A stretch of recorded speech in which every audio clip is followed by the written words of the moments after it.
Om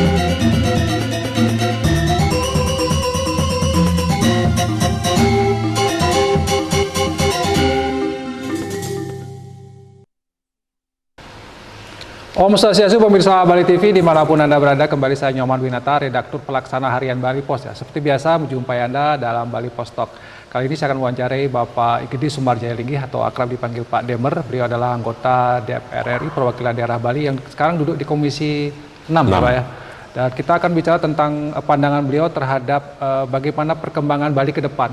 Seperti kita ketahui bersama bahwa Bali dan mungkin kita semua di dunia baru saja akan beranjak dari masa pandemi yang konon akan berakhir katanya dalam waktu dekat. Tapi tentu dalam konteks seperti ini perkembangan perekonomian yang maju ke depan harus diantisipasi. Nah, bagaimana pandangan beliau tentang Bali ke depan ini? Kita akan wawancarai beliau dalam Bali Pos Talk ini. Kita sapa dulu. Om Swastiastu, Pak Demer. Om Swastiastu, Pak Winata. Saya panggil Pak Demer aja ya biar akrab. Ya, karena beliau memang di publiknya dikenal dengan nama Pak Demer. Ya. Pak Demer, kalau kita bicara tentang Bali, ini kan baru saja kita mulai ada geliat lah, walaupun belum seperti sebelum pandemi ya. Tapi tentu Pak Demer punya pandangan bagaimana kita menyiapkan Bali ke depan ini agar bisa lebih cepat majunya, Pak Demer. Ya, begini, karena kita ini kalau saya boleh bilang orang banyak puasa dalam dunia pariwisata, dan Bali merupakan masih tujuan utama daripada dunia pariwisata. Maka lonjakan di masa yang akan datang ini, ketika Cina mulai buka, nanti semua negara mulai buka, maka akan sangat tinggi lonjakan di Bali ini, karena kerinduan terhadap Bali yang sudah cukup lama. Nah, oleh karena itu maka kita harus bersiap-siap. Apa yang harus kita persiapkan? Satu, infrastrukturnya. Nah, kalau kita ngomong bahwa dari dulu, saya sering di Bali TV ini kita bicara bahwa Bali ini sudah jenuh, Bali ini sudah over capacity. Kalau saya bilang tidak. Karena apa? Karena kalau kita melihat ke arah daerah Lovina, daerah Tulamban dan sebagainya, hotel-hotelnya masih sekitar 30%. Nah, cuman sekarang ini kita mesti segera melakukan yang namanya infrastruktur yang lebih cepat, karena infrastruktur itulah yang membawa orang lebih cepat, orang berpindah lebih cepat, orang nyaman, sehingga mereka akhirnya mau kemana-mana di Bali ini, tidak hanya di daerah Denpasar, di daerah Badung dan daerah Ubud paling jauh. Nah, oleh karena itu maka kita sangat memerlukan infrastruktur. Siapakah yang berhak untuk mengatur kita, yaitu pemerintah provinsi, keberadaan provinsi di situ. Karena kalau kita bicara kepentingan kabupatennya semua berkepentingan untuk segera di daerah dia terus. Ya, nah, tapi kepentingan seluruh Bali ini adalah kewenangan dari gubernur. Apa itu kewenangannya? Tentu kebijakan.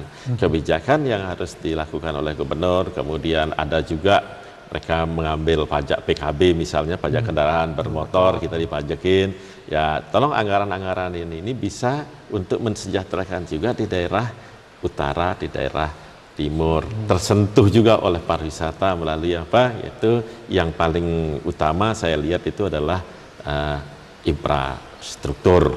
Nah, hal yang lain mungkin untuk mengurangi juga kenyamanan, karena pariwisata ini ada dua, nyaman dan aman. Ketika nggak aman, dibelikan tiket gratis pun nggak mau. Ya, betul. Ketika nyaman, ya ketika ada macet dan sebagainya, ya kejahatan, ini nggak akan mau juga. Gitu. Artinya berkurang kalau nyamannya. Ya, nah, oleh karena itu, macet ini adalah salah satu problem ke depan kita. Nah, kalau begitu persoalannya, maka ada beberapa hal sebenarnya bisa kita kurangi kemacetan ini. Satu, mengembangkan daerah di utara, di timur, ya, infrastrukturnya, termasuk airport. Nanti coba dicek airport yang sekarang ini mau jenuh atau tidak. Karena kalau saya ngomong nanti dianggap berpolitik gitu. Padahal kepentingannya hanya untuk kita berekonomi. Ya, yang kedua adalah mungkin mengurangi, salah satunya moratorium mungkin pembangunan sekolah perguruan tinggi di Selatan, misalnya di Bandung dan di Denpasar, atau penambahan kelas untuk universitas terbaru. Nah, maka akan beralih mungkin ke daerah Bangli, atau mungkin bahkan ke Singaraja ataupun ke ke Karangasem untuk membangunnya. Nah, itu salah satu yang cara-cara, dan masih banyak cara-cara yang bisa diketahui. Infrastruktur terutama. Kalau kita konsen pada infrastruktur, Pak Demar, apakah yang mesti dibangun lagi ya?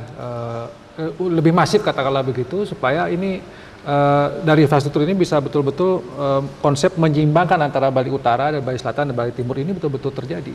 Apakah jalan atau bandara atau apa yang mesti dibangun oleh pemerintah ini dalam dengan? Kalau paling cepat itu sebenarnya bandara, karena bandara ini kita kalau disebut dengan budaya jalan raya ya pusatnya di bandara. Kalau budaya air pusatnya di sungai. Kalau kita dulu pertanian budayanya adalah air di sungai. Tapi kalau sekarang ini udah budayanya budaya jalan raya. Jadi adalah airport sebagai pusatnya. Nah, sepanjang perjalanan ke airport dan sebagainya akan tumbuh perekonomian yang besar gitu, sehingga akhirnya paling cepat adalah termasuk sebenarnya kalau kita boleh bilang dulu ada, mungkin perlu dicek nih Pak Winata di PUPR, dulu ada itu yang namanya jalan tol itu dari Gilimanuk ke Seririt, naik kemudian ke daerah Tabanan gitu. Jadi dia sehingga kebahagiaan juga daerah utara itu yang sekarang malah yang saya lihat langsung dari Gilimanuk ke Denpasar maka semakin komunitas. Oke, konsep ideal sebenarnya kalau mau jalan katakanlah jalan tol dibangun harusnya dari Gilimanuk ke Seririt dulu ya, baru naik ya. Sehingga itu bisa menyeimbangkan, pertama memecah yang di Jembrane ya, arah Jembrane sampai ke Tabanan dipecah ke sini. Kalau yang mau langsung ke Denpasar maka dia langsung ke Denpasar. Yang dari Jembrane ini juga akan tidak terlalu macet gitu, dan UKM sepanjang Tabanan dan Jembrane ini masih itulah kira-kira yang mesti. Berarti bandara kemudian jalan-jalan ini diperbanyak, pembangunan lebih masif gitu ya. Ya, dan yang menyebabkan urbanisasi itu juga harus dipecah. Misalnya ya kalau bisa itu yang namanya penambahan universitas atau penambahan kelas. Nah, ini menyebabkan urbanisasi tinggi nih. Karena semua orang akhirnya ke Denpasar, semua orang tinggal di Badung gitu. Itu saya harapkan. Sebenarnya kalau kita bisa bicara bagaimana menyeimbangkan antara selatan dan utara, sekarang kan fokus di selatan hampir semua, dan itu wacana yang sudah cukup sering kita dengar ya Pak Demar ya. Sebenarnya ada kesalahan di mana ini? Agak sulit kita mewujudkan itu gitu ya. Kan sering sekali kita harus diseimbangkan, banyak akademisi, banyak orang-orang mengatakan itu, tapi hingga hari ini kok sulit terwujud. Apa ini? Apakah karena memang kepentingan pasar yang diutamakan dalam pembangunan, bukan kepentingan pemerataan sebenarnya? Ya, kita jangan berbicara market oriented. Kalau kita bicara market oriented sama dengan hutan rimba. Kalau hutan rimba itu kita biarkan, apapun yang tumbuh kita biarkan. Biarkan begitu saja. Disitulah kehadiran pemerintah untuk mengatur, ya kita memberikan hak. Kalau saya boleh bilang ya, mungkin penduduk Bali ini ada 4 juta. Kita memberikan hak kepada, saya rasa nggak lebih dari 50 orang ya, yang dipimpin oleh gubernur ya, untuk mengelola kita dalam apa? Dalam kebijakan, termasuk pajak, ya majekin kita. Nah, intinya sekarang itu adalah bagaimana dia mengatur kebijakan sehingga menekan pertumbuhan yang tinggi, terus bisa membangun pertumbuhan yang rendah. Dengan cara apa? Anggarannya, ya kebijakannya. Itu adalah pengaturan yang kita harapkan sehingga kita membentuk yang namanya pemerintahan. Nah, inilah tugas pokok daripada Pak Gubernur. Bukan berarti saya mengkritisi ini adalah kebencian, tidak. Karena kalau biasanya kalau itu kritis karena benci, enggak ada. Jadi kita kritis harus untuk saling koreksi. Kalau saya kemajuan Bali ya, untuk kemajuan Bali, saya melihat begitu, sehingga saya pikir mari bertumbuh dengan pemerataan dan timbul pelaku baru. Timbul pelaku baru. Ya, karena kalau dia diratakan pasti timbul juga pelaku-pelaku di daerah selatan, di daerah utara. Di Buleleng tumbuh, di Karangasem timbul pelaku baru. Kalau enggak nanti terus di sini, ya yang gede-gede aja di sini.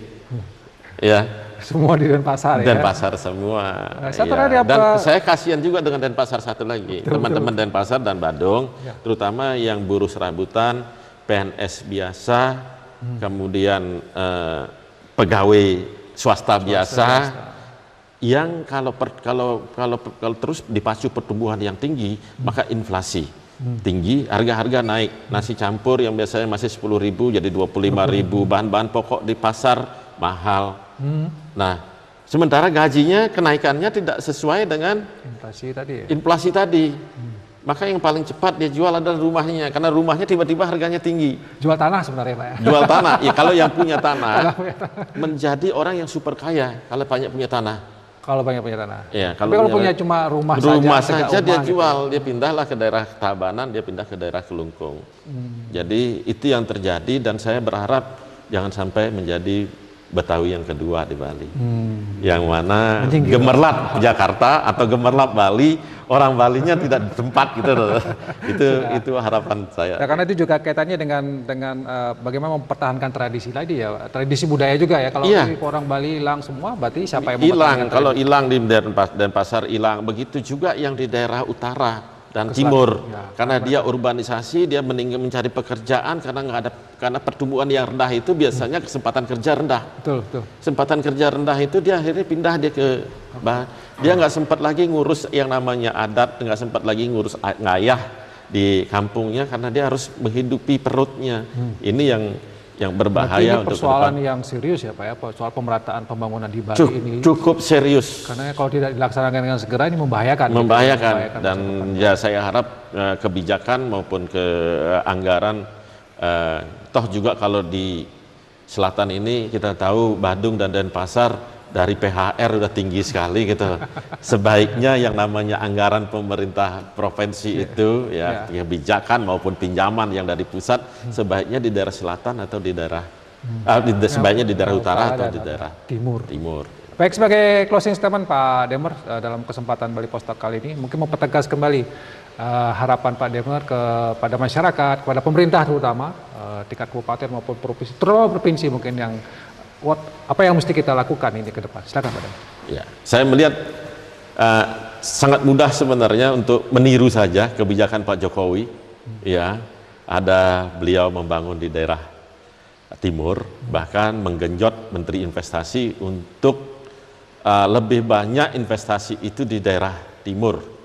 Tujuannya adalah untuk pertumbuhan dengan berkualitas, yang artinya pertumbuhan dengan pemerataan dan timbul pelaku baru. Bahkan Meninvest diperintahkan untuk setiap ada proyek besar harus melibatkan di daerah tersebut. Itu yang terjadi yang di pusat. Jadi tinggal kita tiru. Itu aja dari saya. Semoga Bali menjadi pertumbuhan yang berkualitas, pertumbuhan dengan pemerataan dan timbul pelaku baru. Baik, terima kasih Pak Demer atas waktunya dan demikian tadi pemirsa Bali TV, Bali Post Talk kali ini saya ucapkan terima kasih atas perhatiannya. Saya tutup dengan promo Santi, Om Santi. Terima kasih, sampai jumpa.